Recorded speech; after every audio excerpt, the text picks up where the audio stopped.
के सियासी हलकों में आइंदा इंतखाबात में पीपल्स पार्टी और नून लीग में सीट एडजस्टमेंट की बाज़गश सुनाई दे रही है, जबकि ये खबरें भी ज़ेरे गर्दिश है कि पीपल्स पार्टी और नून लीग के कायदीन दुबई में ये तय करेंगे कि आया तहरीक इंसाफ पर आइंदा इंतखाबात में पाबंदी आयद करनी है या उन्हें इलेक्शन लड़ने की इजाज़त होगी। मुस्लिम लीग नून और पीपल्स पार्टी की आला क़यादत ने गुज़श्ता रोज़ दुबई में मुलाकात की। इत्तलात ज़ेरे गर्दिश है कि इत्तेहादी जमातें मुल्क में अगले आम इंतखाबात का वक्त और आइंदा सेटअप में अपना अपना हिस्सा तय करने के हवाले से मुशावरत कर रही हैं। मुशावरत में निगरान सेटअप के लिए नामों को हतमी शक्ल देना और ये फैसला करना भी शामिल था कि अगर अगले आम इंतखाबात में दोनों जमातों ने फतह हासिल कर ली तो किसके हिस्से में कौन कौन से अहम ओहदे आएंगे। अंदरूनी ज़राए ने बताया कि यह फैसला किया गया था कि दोनों जमातों के बड़े यानी नवाज शरीफ और आसिफ अली जरदारी इन इशूज़ पर बराह रास्त बातचीत करेंगे और निचली सतह पर इन उमूर पर तवील बहस से गुरेज किया जाएगा क्योंकि वो वक्त का ज़िया होगा। मुस्लिम लीग नून के अंदरूनी ज़राए ने बताया कि नवाज शरीफ और आसिफ अली जरदारी की मुलाकात का बुनियादी एजेंडा अक्टूबर या इसके बाद होने वाले इंतखाबात थे। अगर इंतखाबात अपने मुकर्ररा वक्त पर होते हैं तो मरकज़ में निगरान सेटअप पीपल्स पार्टी और मुस्लिम लीग नून की मर्जी से मौलाना फजलुर रहमान को ऑन बोर्ड लेकर मुंतखब किया जाएगा। पार्टी के सीनियर रहनुमा ने कहा है कि दोनों कायदीन ने पाकिस्तान को दरपेश मजमूई इक़्तिसादी चैलेंजेस और IMF मुआहदे के हवाले से इम्कानात पर भी तबादला ख्याल किया है। इस मुलाकात से पहले ही आसिफ अली जरदारी और बिलावल भुट्टो दोनों मुस्लिम लीग नून की तारीफ भी कर रहे थे। बिलावल ने पार्लियामान के फ्लोर पर लीग की तारीफ की और आसिफ अली जरदारी ने यह भी कहा कि वो मुस्लिम लीग नून को धोखा नहीं देंगे। क्या कहा और उसकी झलक आपके सामने रखता है। As the chairman of my party, as an equal stakeholder, इसलिए वज़ीर आज़म शहबाज शरीफ साहब सिर्फ मुस्लिम लीग नून का वज़ीर आज़म नहीं है। वज़ीर आज़म शहबाज शरीफ साहब शायद ज्यादा पीपल्स पार्टी का वज़ीर आज़म है ना कि मुस्लिम लीग नून का वज़ीर आज़म। हम फकीर लोग हैं, एक जरदारी सबसे यारी। बारी बारी कौन होता है, इंसान की जात तो कमजोर है। पहली बात है कि मैंने किसी को धोखा नहीं दिया, तो PMLN को मैं धोखा नहीं दूंगा। अब दुबई में दो बड़ों की मुलाकात हुई है। इस मुलाकात में क्या तय हुआ है, क्या एजेंडा था, बात करेंगे। मुआविन खुसूसी वज़ीर आज़म पाकिस्तान मुस्लिम लीग नून के रहनुमा राना एहसान अफजल साहब ने भी ज्वाइन किया है। अस्सलाम वालेकुम राना साहब, बहुत बहुत शुक्रिया आपके वक्त के लिए। राना साहब, सबसे पहले तो ये बताइएगा कि बिलाखिर दुबई में दो बड़ों की बैठक हो गई है। मियाँ नवाज शरीफ और आसिफ अली जरदारी की इस मुलाकात का एजेंडा क्या था, क्या तय हुआ है? क्या खुशउस्लूबी से मामला तय हो गए हैं या कहीं डेडलॉक बरकरार है? देखिए, सबसे पहले तो मियाँ नवाज शरीफ शाही गेस्ट हैं सऊदी अरेबिया के, जो रॉयल फैमिली है उनके तो इसके बाद दुबई के बाद वो सऊदी अरेबिया जाएंगे और सऊदी अरेबिया में वो ईद के लिए वहाँ मौजूद हैं। लेकिन प्लान तो ये था कि शायद सऊदी अरेबिया जाएंगे और हज की अदायगी होगी, उसके बाद वहाँ क़याम करेंगे ईद के दिनों में। तो क्या प्लान चेंज हुआ या ये प्लान में शामिल नहीं था?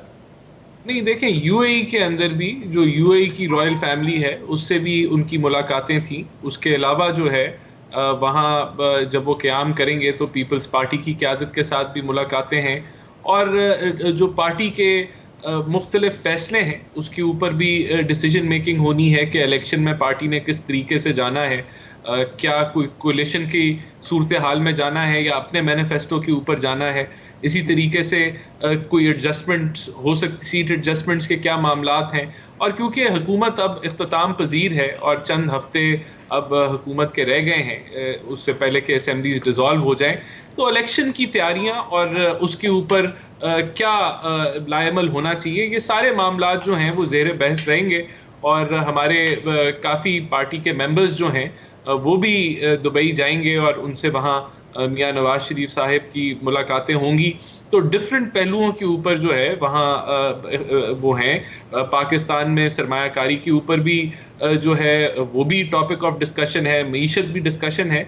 तो मल्टीपल जो है कह लें कि सिनारियोज के ऊपर बातचीत है। यानी प्रोमिनेंट फैक्टर इलेक्शंस हैं और इलेक्शन फ्रेमवर्क तय करना इन मुलाकातों का एजेंडा है। अब तो ये कहिए कि क्या ये डिसाइड हो गया है कि अब असम्बलीज ने डिज़ोल्व ही होना है, असम्बलीज डिज़ोल्व होंगी, केयर टेकर सेटअप होगा और इलेक्शंस अक्टूबर नवंबर में होंगे, ये तय कर लिया है दोनों जमातों ने? देखें, हमारी पार्टी में तो क्लैरिटी है इस चीज़ का। अंदिया जो है वो प्राइम मिनिस्टर शहबाज शरीफ साहब भी दे चुके हैं कि हमारी जो मुद्दत है वो 13 अगस्त तक है और उससे पहले अगर असेंबलीज डिज़ोल्व हो जाती हैं तो 90 दिन के अंदर फिर इलेक्शंस होने हैं।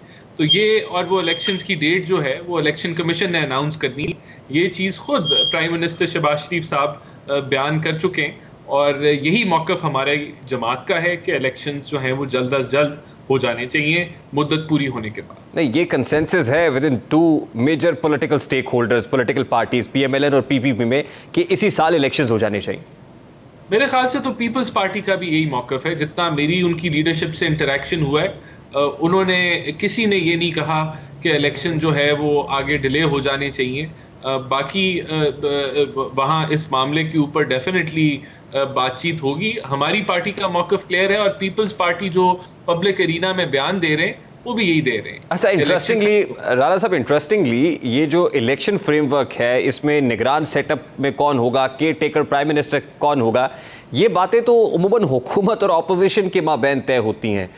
बट क्या करें, राजा रियाज साहब तो शायद यही हैं, लेकिन अब जरदारी साहब वहाँ हैं, नवाज शरीफ साहब वहाँ हैं, पार्टी कायद वज़ीर आज़म उसमें नहीं है, तो जो असल में पार्लियामान के रिप्रेजेंटेटिव्स हैं वो है नहीं, दो मेजर स्टेक होल्डर्स, और ये बातें सारी तय हो रही हैं आसिफ अली जरदारी और मियां नवाज शरीफ के माबैन।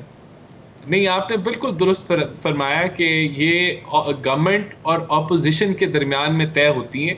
तो क्योंकि गवर्नमेंट इतनी बड़ी कोलिशन के ऊपर बनी हुई है तो पहले गवर्नमेंट के अंदर तय होंगी, फिर ऑपोजिशन लीडर से भी जो है वो और ऑपोजिशन के साथ भी जो है वो मुशावरत हो जाएगी। वो हिफ्ज़े मा तक़द्दुम यानी राजा रियाज साहब से बात करके प्रोसेस इनको कन्वे कर दिया जाएगा। नहीं, कन्वे नहीं, उनसे मशवरा भी ले लिया जाएगा, उनसे पूछ लिया जाएगा उनका क्या पॉइंट है। तो उम्मीदवारों के जो नाम है वो प्रेजेंट कर दिए नून लीग ने और पीपल्स पार्टी ने भी अपना अपना, ये केयर टेकर प्राइम मिनिस्टर होना चाहिए। देखिए, डेफिनेटली हमारी जमात का जो मौक़िफ़ है कि कौन होने चाहिए हम वो आगे रखेंगे और उसके ऊपर कोई छोटी मोटी बातचीत हुई भी है और अभी फर्दर आगे आज मेरे ख्याल से इन दिनों के अंदर भी और भी एक फर्दर ये डिस्कशन आगे जाएगी। लेकिन ऑफिशियली तो जब जमात बेहतर समझेगी तो तभी नाम अनाउंस करेगी। नून लीग की तरफ से फेवरेट्स कौन है? देखिए, ये अभी जब तक हमारी इंफॉर्मेशन मिनिस्टर जो हैं इस चीज़ के ऊपर अनाउंसमेंट नहीं करती तो मेरे ख्याल से ये उनका प्रेरोगेटिव है। नहीं, यानी आप ये कह रहे हैं अनाउंसमेंट होना बाकी है, अदरवाइज ये टेबल पे रख दिए हैं नाम के, हमारी तरफ से ये हैं प्रपोज्ड नेम्स है। गवर्नमेंट और ऑपोजिशन का मुकालमा होना है इसके ऊपर और गवर्नमेंट अपना पहले तो आपस में कंसेंसस बना रही है, क्योंकि देखिए हमारी एक जमात है, इसके अलावा दीगर जमातें कोalition का हिस्सा हैं। हर जमात कोशिश करेगी कि वो अपने नाम प्रपोज करें और फिर उसके अंदर से कौन से नाम शॉर्टलिस्ट होते हैं वो फिर ऑपोजिशन के आगे रखे जाएंगे। देखिए, इत्तेहाद में राजा साहब जो मैटर करते हैं वो तो दुबई में बैठे हुए हैं, क्या इनके दरमियान इन दो पार्टीज में कम से कम कंसेंसस हो गया केयर टेकर प्राइम मिनिस्टर को लेकर? देखें, ये हो जाएगा, अभी मैं नहीं समझता अभी हुआ है, लेकिन हो जाएगा। और देखें, होगा ये कि हर कोलिशन पार्टनर उतना ही अहम है जितना बड़ा है और जितना छोटा है, तो वो सबसे कंसेंसस लिया जाएगा। ऐसा नहीं होगा कि ये दो जमातें अपने नाम को आगे जो है वो ज़बरदस्ती आगे लेके चलेंगे, सबके कंसेंसस के साथ होगा, लेकिन with in these two parties मेरे ख्याल से मुशावरत चल रही है। अच्छा, जब ये इत्तेहाद हुआ तो उस वक्त भी जो उस वक्त की हुकूमत थी, फिर वो अपोजिशन हो गई, वो हमेशा ये कहते रहे आपके नाक़दीन कि ये गैर फितरी इत्तेहाद है, पीपल्स पार्टी और PMLN का एक साथ चलना बड़ा मुश्किल है। अब से कुछ रोज़ पहले तक भी ऐसा ही दिखाई दे रहा था, पीपल्स पार्टी के रिजर्वेशंस थे चेयरमैन PCB को लेके, फिर उसके बाद बजट के ऊपर बड़े तहफ़्फ़ुज़ात थे उनके, बहुत सारे ऐसे फैक्टर्स थे जिनको नून लीग को देखना पड़ा, PCB के मामले पर भी, बजट के मामले पर भी उनके तहफ़्फ़ुज़ात को दूर करना पड़ा। अब आगे चलना दोनों का इकट्ठे इलेक्शंस में, जैसे आप कह रहे हैं सीट एडजस्टमेंट हो जाएगी और ये मामला आता है, इज़ इट दैट ईजी? नहीं, देखिए, मैं नहीं समझता कि इसके इम्कानात ज़्यादा हैं।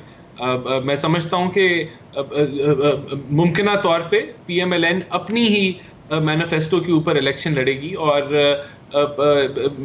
पीपल्स पार्टी के साथ एक प्लेटफॉर्म पे इलेक्शन लड़ना तकरीबन मैं समझता हूँ बहुत मुश्किल है। इसके चांसेस बहुत कम हैं और यही मेरे ख्याल से फैसला होगा। बाकी देखें, जो बहुत मुखालिफ पार्टीज़ भी जो हैं, बद से बदतरीन मुखालिफ भी हों, तो वो भी कोलिशन के अंदर एक दूसरे का हिस्सा बन जाती हैं। ये दुनिया के अंदर ऐसा फिनोमेना है, लेकिन इलेक्शन तो अपने मैनिफेस्टो पे लड़ा जाता है। नहीं, लेकिन अभी पीपल्स पार्टी की डिमांड्स क्या हैं? क्योंकि अब हम बहुत सारा ना कि पीपल्स पार्टी वफाक में 4 वजारतों का कह रही है, प्रेसिडेंशियल जो कैंडिडेट है वो उनका होगा, सदर पाकिस्तान पीपल, इस तरह का बहुत सारे अभाम है, रूमर्स का है, कुछ भी क्या सराइयाँ हो रही हैं। कुछ कंफर्म हो सका है? आप तो बड़े सोर्सफुल हैं, आपको तो अंदाज़ा होगा कि पीपल्स पार्टी इस वक्त क्या डिमांड कर रही है आपसे। डेफिनेटली अभी प्रेसिडेंसी का कैंडिडेट जो है वो आना है और उसमें मुख्तलिफ जो कोलिशन पार्टनर्स हैं उनका मुख्तलिफ मौक़िफ़ होगा और ये एक ऐसा पॉइंट होगा जिसके अंदर मुख्तलिफ राय आएंगे।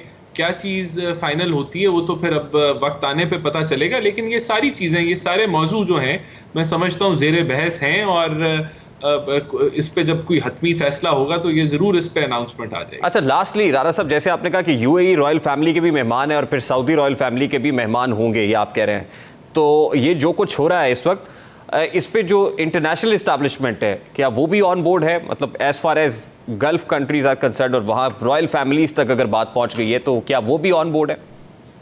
नहीं, वो हमारे इलेक्शंस के मामलात या आगे हुकूमत कैसे बनेगी, क्या होगा, इस मामले के ऊपर बिल्कुल भी कोई उनसे बातचीत नहीं है। हाँ, लेकिन हमारा अपना कंसर्न ये है पार्टी का और हमारी पार्टी लीडरशिप जो है उसकी ख्वाहिश ये है कि पाकिस्तान में सरमायाकारी हो, इन्वेस्टमेंट हो और उसके ऊपर अगर हम बिल्कुल तैयारी कर रहे हैं कि अगर हमें अवाम ने मौका दिया कि हम अगली हुकूमत फॉर्म करते हैं तो इसमें जो नवाज शरीफ साहब का जो कद काट है इंटरनेशनल एरिना में और जो वो रिस्पेक्ट गार्नर करते हैं दुनिया भर के अंदर, वो उसको ज़रूर उसको इस्तेमाल करते हुए पाकिस्तान के अंदर इन्वेस्टमेंट में फ़ायदा हो सकता है। नहीं, ठीक है, ये तो इकोनॉमिक फैक्टर है ना सर, लेकिन as far as chairman PTI is concern और पॉलिटिकली जैसे कॉर्नर्ड किया हुआ है, क्या इससे वो सेटिस्फाइड है, हैप्पी है? वो भी कहते हैं कि ठीक है जो हो रहा है पाकिस्तान में उससे मुतमईन है वो?